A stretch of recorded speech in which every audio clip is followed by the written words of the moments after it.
Bocah berusia 6 tahun di Kabupaten Bogor, Jawa Barat tewas dianiaya ibu tiri. Kejahatan terungkap ketika memandikan jenazah, tubuhnya penuh luka.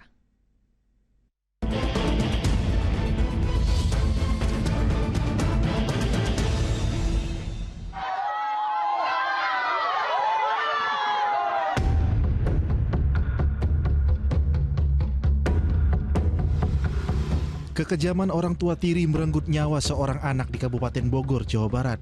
Bocah berusia 6 tahun tewas di rumahnya di Rawapanjang, Bojonggede. Rasa curiga para tetanggalah yang mengungkap kematiannya tidak wajar. Ketika jasadnya dimandikan, terlihat sejumlah luka. Apalagi jenazah sang bocah langsung dimakamkan pihak keluarga.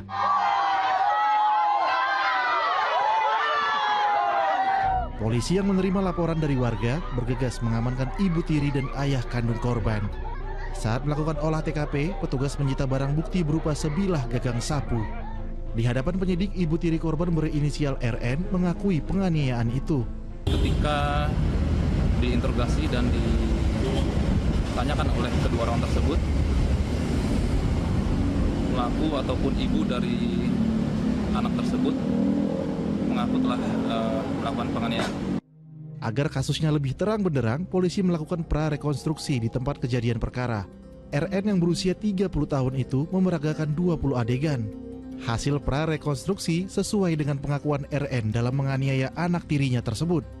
Saat ini memang sudah dilakukan prarekon sebanyak 20 adegan, namun semuanya sudah berjalan sesuai dengan apa adanya, sesuai dengan kejadian yang sebenarnya. Jadi memang tidak ada kendala ataupun tidak ada ketidaksesuaian dari kejadian yang sebenarnya terjadi. Polisi juga menggelar ekshumasi atau membongkar makam untuk mengautopsi jenazah di TPU Kalanganyar, Bojonggede, Kabupaten Bogor, Jawa Barat. Petugas melakukan pemeriksaan mendalam secara tertutup. Tim forensik menemukan adanya pendarahan di bagian kepala korban yang menjadi penyebab utama kematian. Bahkan terdapat sejumlah luka di bagian wajah hingga punggung diduga akibat benturan benda tumpul. Kami mendapatkan ataupun tim dokter menjelaskan bahwa adanya pendarahan di bagian kepala yang kemungkinan besar menyebabkan meninggalnya korban.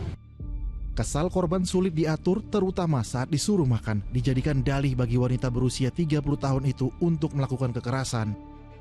Setidaknya 3 hari korban dianiaya RN. Pada hari keempat, tersangka pergi dari rumah meninggalkan bocah 6 tahun tersebut. Tapi bukannya mencari pertolongan, RN malah pergi ke tempat suaminya bekerja di Jakarta. Pada ayah kandung korban itu, RN mengarang cerita korban sakit karena terjatuh. Ketika tiba di rumah pada larut malam, tersangka dan ayah kandung korban melihat sang bocah sudah tidak bernyawa. Jenazah lalu dibawa ke rumah neneknya untuk proses pemakaman.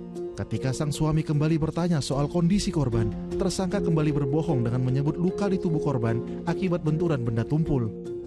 Kematian korban mengejutkan warga Gria Citayam Permai 1.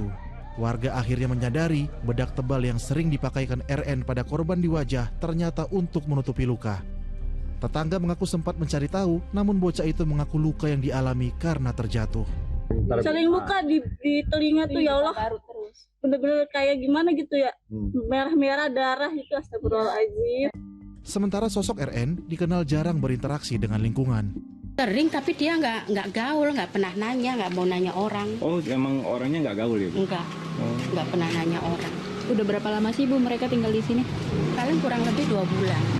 Ibu yang tega menganiaya anak tirinya itu dijebloskan ke sel tahanan. Ia dijerat pasal berlapis dengan ancaman hukuman 15 tahun penjara. Sedangkan ayah kandung korban masih diperiksa keterlibatannya di Mapolres Depok. Tim Liputan melaporkan.